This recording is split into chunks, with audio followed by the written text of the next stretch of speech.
I'm so excited to share with you this recipe. Oh God, that sucks.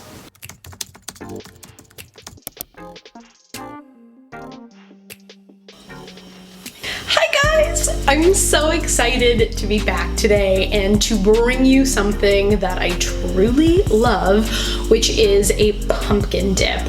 Just bear with me if you don't like pumpkin, because honestly, it doesn't even taste so strongly of pumpkin that, I mean, just try it, okay? Just try it. I'm not gonna justify the pumpkin.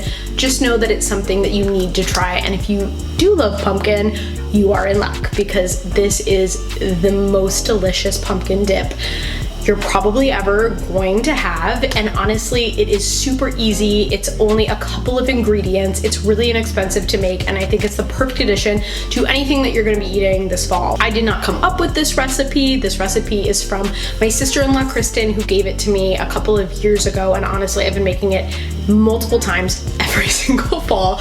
It's not gonna help with any quarantine weight you've put on. In fact, it will probably make you put on more, but listen, it's totally worth it because this dip is so good. It tastes like everything fall should be.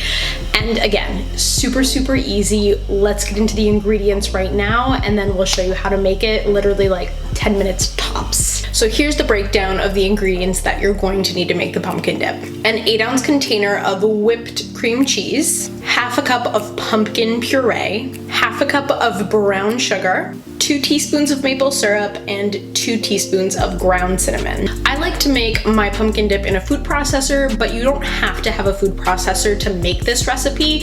If you don't have one, go ahead and just use an electric hand mixer, which would probably be the next easiest, or you can also just use a regular whisk, but just keep in mind that while you can still do it that way, it will take a little bit longer to make. So here we go. I'm so excited. Alright everyone, time to switch over to some overly cinematic cooking music so that I can show you exactly how to make this dip. Like you can see, I'm literally just taking all the ingredients I told you and adding them to the food processor. There's no order that you really need to go in. Everything just needs to end up in the same place. And if you're not putting this in a food processor, just add everything into whatever bowl that you plan on mixing it in. Whether you use a hand whisk or an electric mixer, anything is really going to work for this.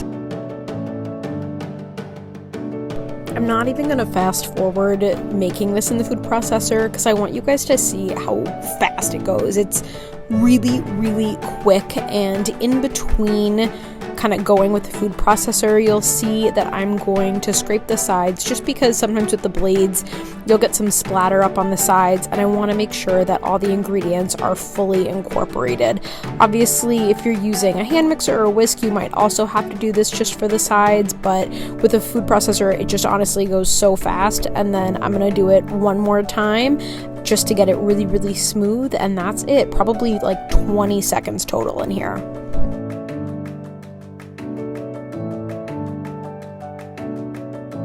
Now get ready for a completely unnecessary food montage to find out what I love serving this with.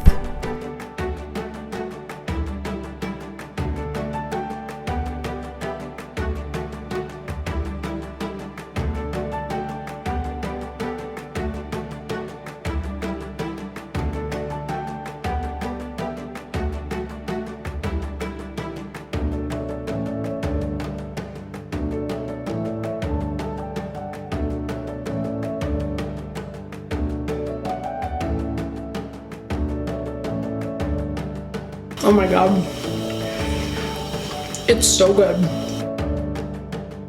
I swear to God you're gonna find a reason to make another batch of this. For me, it's the fact that you don't use the entire can of pumpkin when you're making it, and you could probably get 3 or 4 batches of this out of the 1 can of pumpkin, so obviously not gonna waste it.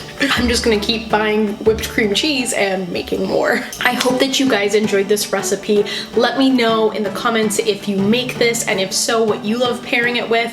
For me, it's apples, but honestly, this could go on so many things. You could put it on graham crackers, you could put it on bagels, you could put it on just about anything that you want to taste like fall. I love, love, love this. I'm so happy that I get to share this with you, and thanks again to my sister-in-law, Kristen, who gave me this recipe in the first place. it's an all-time staple. It will probably forever be a staple for me every time fall comes around. I hope that you guys are staying happy and healthy and safe right now, and I will see you again soon. I'm gonna go finish this. Bye.